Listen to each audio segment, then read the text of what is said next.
What's my favorite song? Smile Jamaica by Chronics. Would you say you're an empath? In this last year, and I haven't really delved too much into empaths, but from what I understand, when you're an empath, it's like you interact with energy on a deeper level. And I kind of think, I don't know, I kind of think I have that effect sometimes where it's like I'll talk to somebody on the phone and they'll be feeling down and I'll just be talking to them. And it's like after I get off the phone, it's like I internalize what they're dealing with, which is really crazy. I don't know if there's any validity to it, but there's been a couple times where I've been in one mood and then I talk to somebody or I get around somebody and it's like I internalize what they're feeling, which is really crazy because if that's what it means to be an empath, then I mean, I'm gonna need to be a lot more careful about how I'm interacting with people. Not to say you can't interact with people who aren't in great spaces, but I mean, like, I think you then have to kind of really take understanding yourself and your own energy seriously. You got to know how to interact with people and how to maintain stability within yourself. But I don't know, like I haven't looked into it crazy, so I can't verify anything. But I definitely think I internalize a lot of what happens around me, for better and worse. What's the point of doing these lives? Honestly, man, like sometimes we get on here and we talk and we have conversations. Sometimes it's funny, sometimes it's insightful. We answer questions. It's really just like it's developed into like just community where we just like get on here and we just talk and we answer questions and we have conversations. I don't know. It's kind of therapeutic, I would think, you know. And I imagine like it's a good way to use social media as well. So I don't know.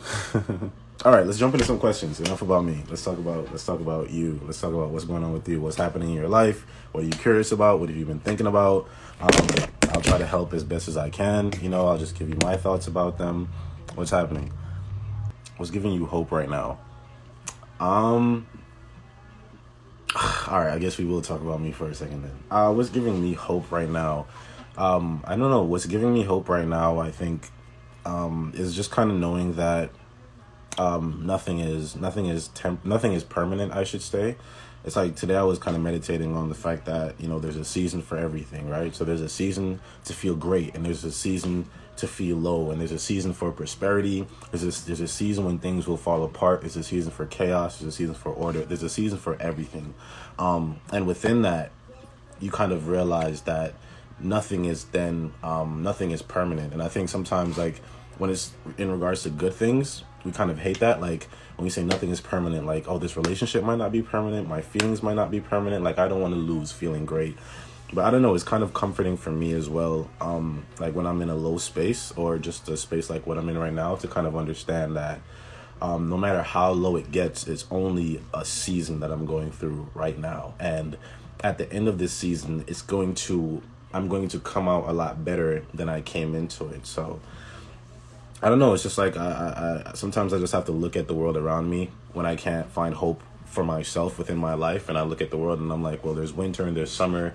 And I look at trees and I see how a tree goes through all the seasons. You know, there's times when the tree is flourishing and it's green and it's great and it's healthy. And then there's winters come where the tree is like has no leaves at all and it's practically dead, but it still holds on because it knows spring is coming. And I don't know, like that kind of gives me hope within myself because I see how like the world around us like replicates the life that we experience. So even when I can't find hope within myself, sometimes if I go outside and I look outside, I can see just wisdom all around me that kind of reassures me that whatever I'm dealing with is never permanent. And even more than that, it's always leading to my overall development, you know? Like I have to constantly remind myself that life isn't here to be my enemy. Life isn't here to break me down. Life isn't here to make me feel terrible. Life happens for us and not to us. So when things don't work out in my way, or even when I'm having bad days, I understand that the good part about all of that is that it will always result in your greater good. You know, even if it doesn't feel like it right now, even if things don't feel great right now, life is always working for your betterment. And I think that's just a really reassuring truth to understand. How do you feel about black love? I mean, I'm with all of it, bro. What do you mean, how do I feel about black love? I'm a product of black love. No, man, I think black love is necessary. Or even outside of relationships, the love of being black, I think, is necessary. I think that as a people, especially here in America, from what I've experienced, we don't really have a sense of identity, and for that reason, we find ourselves always feeling like misplaced or out of place, I should say. So I think it's very important for black people specifically to really understand and develop a love for blackness, for being who they are.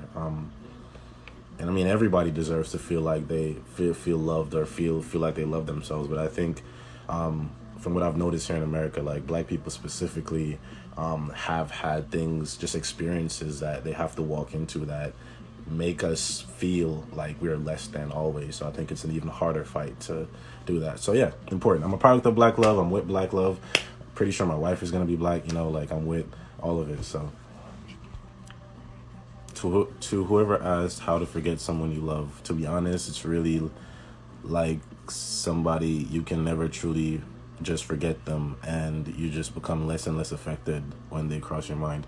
I think that's important. I don't think you should ever want to forget anybody that had a lasting impact on your life, for better or for worse, right? Like even if you went through a toxic relationship, if that person had such a heavy effect on you, you shouldn't just be trying to wipe them from your memory, because otherwise you'll never grow from what caused you to be in that toxic relation to begin with. So it should be on your mind. Like you should be using that entire scenario to better understand yourself and your place and your standards, and better understand love and relationships altogether, so you have a clearer and better idea of what a healthy love and a healthy relationship looks like for you, and even what a healthy relationship looks like for yourself, so you can better better create better standards for relationships and the relationships you engage yourself with. But I don't think we should be trying to forget anybody that had an impact on our life. I think we should be trying to learn lessons from the experiences that we have.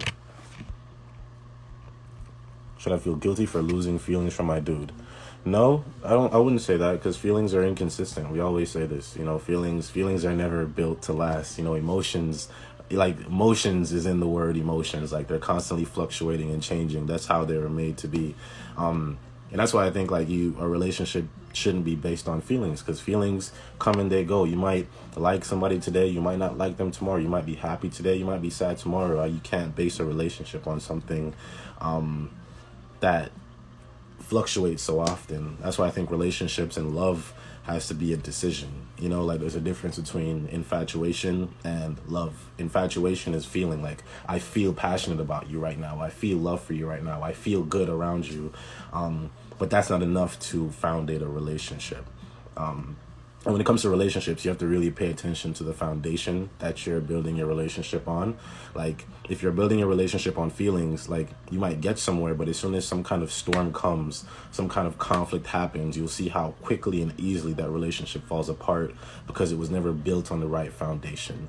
Whereas when you do build it on the right foundation, which I consider a decision, like you're deciding to love this person for better or worse, for good or bad. That's why vows are written the way they're written. It's building and securing and verbalizing that foundation.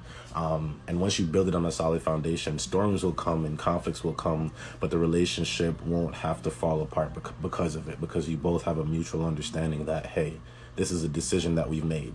It's just like when you have a job, like you might not love your job every day. You might not even like your job, but you decide to go to your job every single day because you understand the commitment that you've made. It's the same thing with relationships. Like some days you're going to come in to your relationship and it's going to be great. It's going to be smooth. It's going to be easy. Some days you're going to come in, it's going to be turbulent, but you understand the commitment that you've made. So you work through it nonetheless. How do I become more spiritual? Listen to yourself. Because it's like there's two worlds, right? There's the world that exists outside of us, and there's an entire world that exists within our minds.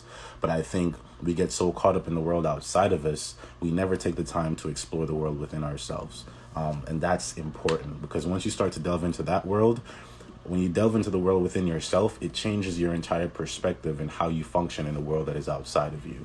So I think that's where spirituality can be important. And then there's different facets of it. There's different aspects of it. Like praying is really important. Praying, not just speaking to speak, but praying and knowing, like believing that you are being heard. It changes your entire way of speaking when you know you're being heard. In the same way, like you can sit in your room and just talk to yourself all day, but you speak differently when you're talking to somebody that's right in front of you. I think when you pray, you have to keep in mind that you are being heard. And I don't know, man, just be still for a second. Yeah.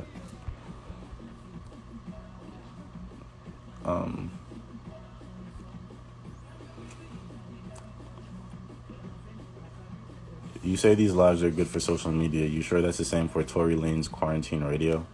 Well, different people are different people, man. Different people have different interests. Different people use social media for different reasons. I think that, like, it's not my place to say anything or judge anybody else for how they choose to use this tool. All I'm saying is what we got going on right here is what we got going on right here. We come in here, we chilling, we talking, we answer questions, we have a good time. Some people like that other thing, but I don't know. I think we spend so much time focused on, like, whenever we find truth for ourselves, and even me, I struggle with this too.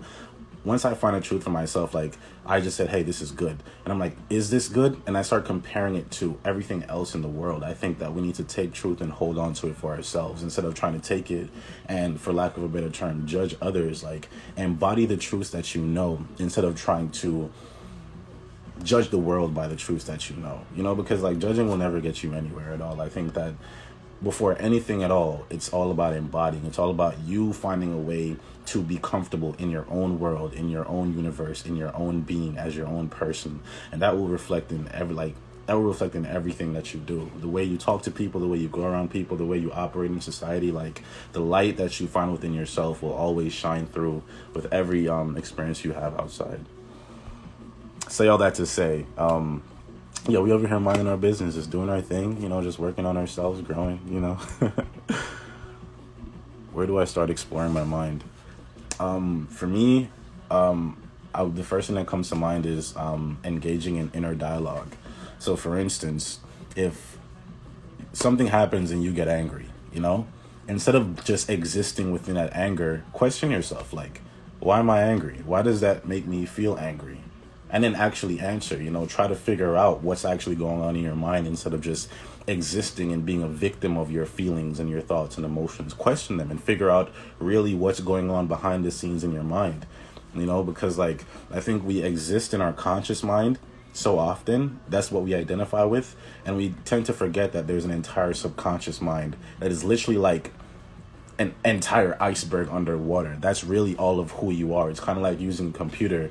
Like, we only see what's on the surface. We press this button and this happens. We don't understand all the mechanics that cause that to happen behind the scenes. It's the same thing with our minds. Like, we usually identify and exist within what's happening on the surface, and we hardly take the time to question or consider or delve into what's actually happening behind the scenes. And I think once you start to do that, then you can start to actually make a change within yourself, because you better understand who you are and why you are the way you are. You're not just judging yourself and telling yourself that you need to be better or you need to make change. You're not always criticizing or scrutinizing yourself. You're actually taking the time to understand yourself to then make that change. Do you think that we don't tell God what we're enough for in our prayers? I don't know what that means. Were you trying to say like thankful for in our prayers? Like, we don't tell God what we're thankful for in our prayers? Tell me if I'm wrong, but I'm going to go off on a tangent on that. I don't know. I think when it comes to praying, like the biggest key to praying is just being honest. And that's it. It's like the simplest thing. And being honest is really the answer to some of life's biggest questions. People always ask, like, how do I find myself? Be honest. How do I pray? Be honest. How do I be myself around people? Be honest. That's all you have to do, because once you're honest, then you open yourself to growing and changing, and you don't judge yourself because you understand that you're always being and presenting 100% of who you are right now. And you don't have to love every part of who you are right now, but so long as you're honest about it, then the changes can actually start to happen. You can actually start growing, and developing, but you have to start with being honest. Be honest about your feelings. Don't laugh at something if you don't think it's funny. Your laughter is a gift that you get to offer the world or another person. Offer it honestly. When you're speaking to people, be honest. It's I don't know. I found that, like, life is not as complex as we make it, and like you'll meet these old people who always have these really simple parables, like how I'm just telling you right now, be honest. And you're like probably thinking like, no, like it's more complicated than that because I have anxiety and I have this and I have this. Is like, no, it's not that complicated. You're just allowing your mind to convince you of that. But really, like if you just sit for a second and think about it, like the biggest truths in life are very simple. And when you experience life enough and you start to get some, experience under your belt, you start to find that the answers that you've been searching for have always been in front of you. We just tend to overcomplicate what is so very simple. But it's something we all struggle with, so don't feel bad about it. But, we take it a day at a time, but be honest. What's your take on people who are in love with the idea of love and unknowingly think they are in love? I think it's falling in love with the version you create of somebody in your head rather than the person themselves. Okay, so that's what you mean by like being in love with the idea of a person or the idea of love. Okay, well that's something I think we all fall into. It's like sometimes we engage with somebody for the potential of what we think they could be, instead of engaging with the reality of what they are.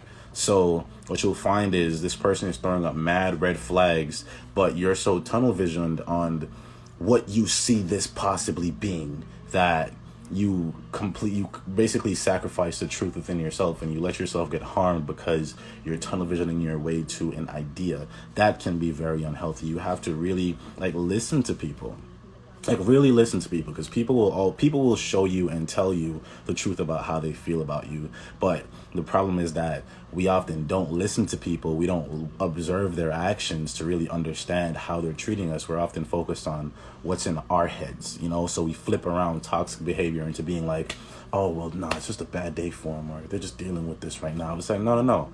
Listen to people. People will show you exactly how they feel about you, and you have to take that for what it is, for your betterment. I think, and that's a major distinction to make. I think sometimes we get caught in a loop where we care so much about other people that we don't care enough about ourselves. So we find ourselves in situations where we're willing to let ourselves get beat up. We're willing to let ourselves get torn down and broken down for the sake of the potential love that we might find from another person. Basically, we're more concerned with somebody else's well-being than our own. And I think that's an important change that we need to make, because when you're concerned with your own well-being, then you're looking out for yourself first in a non-selfish way. You're saying to yourself that, hey, I am only going to allow myself to be in situations that are productive and beneficial and healthy for me. And when you start to see that you are in a situation where you're being disrespected or hurted or just not being respected, you literally will not allow that for yourself. Because you're looking out for your own well-being. You will not allow yourself to be broken down or beaten up or disrespected by another person. What do you think about evil for the greater good? One perspective is the death penalty, free spaces for prisoners, meaning less nature is destroyed when building prisons. Well, first of all, there's a lot of evil and not much good in that scenario, in my opinion, because one, I don't think any human being should have control over the life of another human being. I don't think that, this is life, you didn't create that person's life. I don't think you have the right to end it, despite how terrible they can be. I honestly believe that people, it's much worse to be locked up than to die. If you really want to punish somebody, lock them up, put them in a box somewhere and let them think about all that they've done for a couple years, but I don't think we should have the power to end a life that we didn't start, or end a life period, because that's bigger than us. That's way over our pedigree. And then in regards to prisons, it's why are we building more prisons? Why aren't we creating more institutions to better rehabilitate people so that they can exist in society again as better human beings? Prisons shouldn't be like a holding box to hold bad people. Prison should be a place where you go and you're rehabilitated, and it can help you to learn your lesson and open your perspective to be a better human being, so you can go back out into society and function properly, But the whole prison system is just messed up now, so. Do you think that people should be having sex before marriage and stuff like that? Well, ultimately, as of right now, I can only speak for myself, really. For me, I don't think I want to have any more sex before marriage.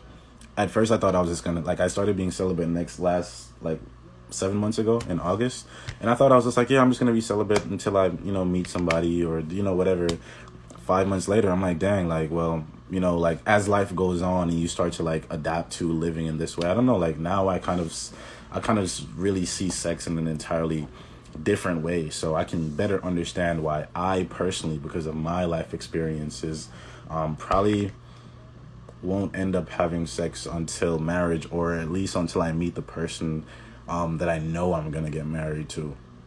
Which at that point, if I know I'm gonna marry them, I might as well just wait till we get married. But I don't know. I definitely don't think that sex should be looked at as casually as it is now. I think our generation is extremely sexualized, to the point where we've like casualized sex. Like, we just treat sex as just like another. It's like going outside and playing ball. It's something you do to enjoy yourself. And I think it's so much deeper than that. You're literally, I think it's one of the most intimate spaces that you can exist in with another person. You're literally opening yourself entirely to another human being on multiple levels: physical, emotional, spiritual. Like, I don't think that we should be treating it as casually as we do.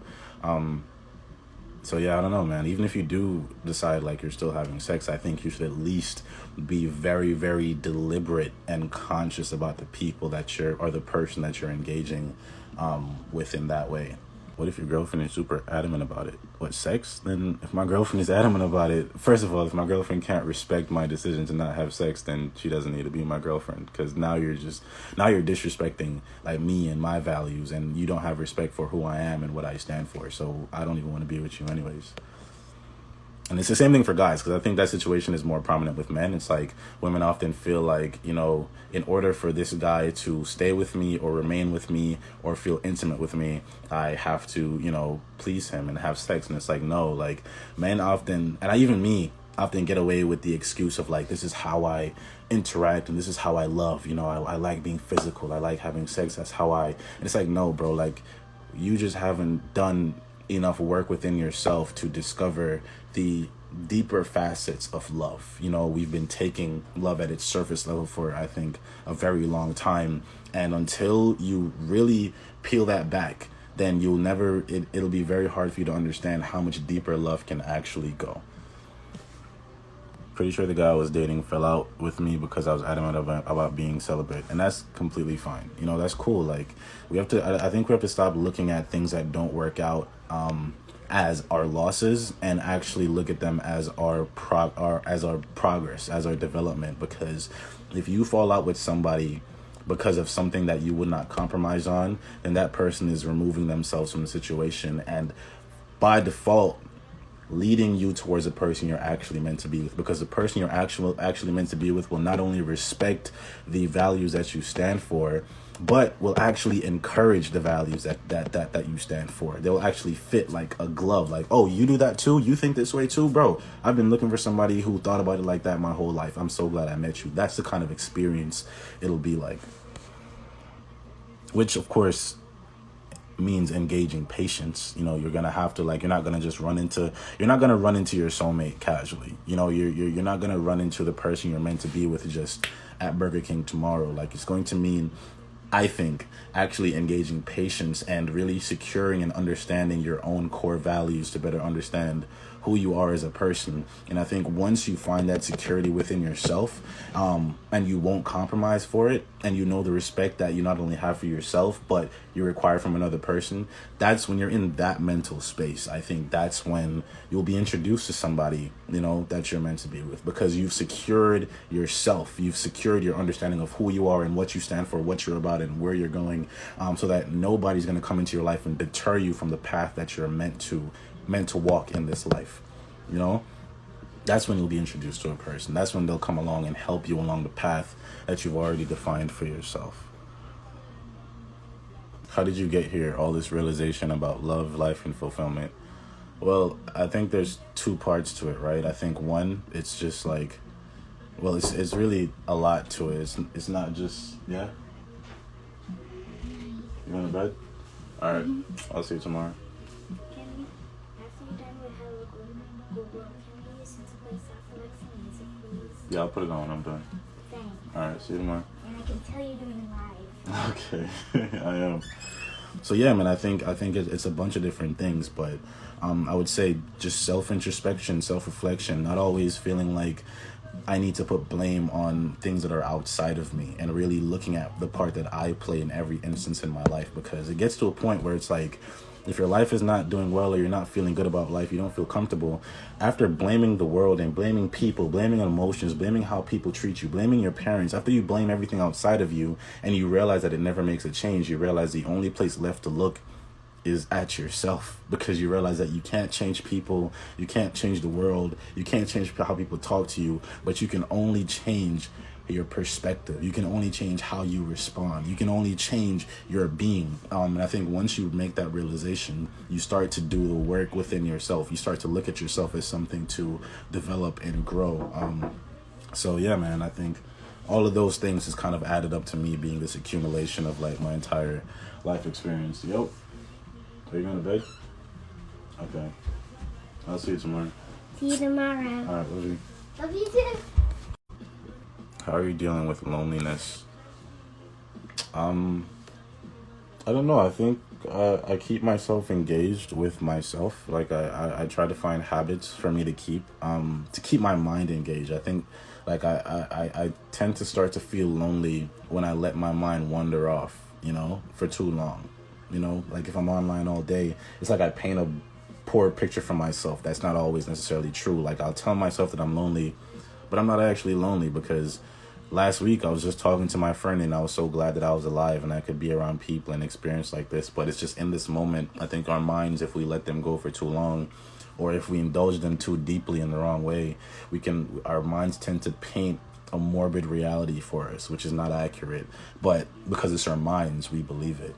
So I don't know, like my loneliness comes in phases, but I can now identify or acknowledge the fact that because I feel lonely doesn't mean that I am, and sometimes it's something as simple as calling somebody. Like if I feel myself getting into that hole, I'll pick up my phone and I'll call somebody. And it doesn't have to be somebody I've been talking to. It can be somebody I haven't talked to in a while, somebody who I probably don't expect to want to hear from me right now, but I call them anyways, and it usually ends up being something very insane, I think, or really good, I should say. Insane in regards to being good. But I don't know, man, like it's taking action, and it's something I'm trying to get better at. It's taking action when I see myself slipping into spaces that I know aren't healthy for me. Taking action means going outside. It means picking up the book I've been avoiding reading. It means, stopping the things or the habits that usually bring me back into the holes that I don't want to be, like social media. Like when I notice that I'm starting to feel bad, delete the app right there. Just delete it. Don't question it. Don't convince yourself that you should or shouldn't. Just get off and delete it. Take it off your phone and then force yourself. I'm going to go outside. I'm going to bring this book with me. I'm going to listen to a song. I'm going to call somebody. It's all about taking action, because some really great advice my uncle gave me. It was in regards to anxiety, but I think we can apply it to much larger instances, is that the only mistake you can make with anxiety is allowing it to cripple you. The best way to get out of anxiety is to make a decision, because normally when it comes to anxiety, we get caught between too many choices in our head.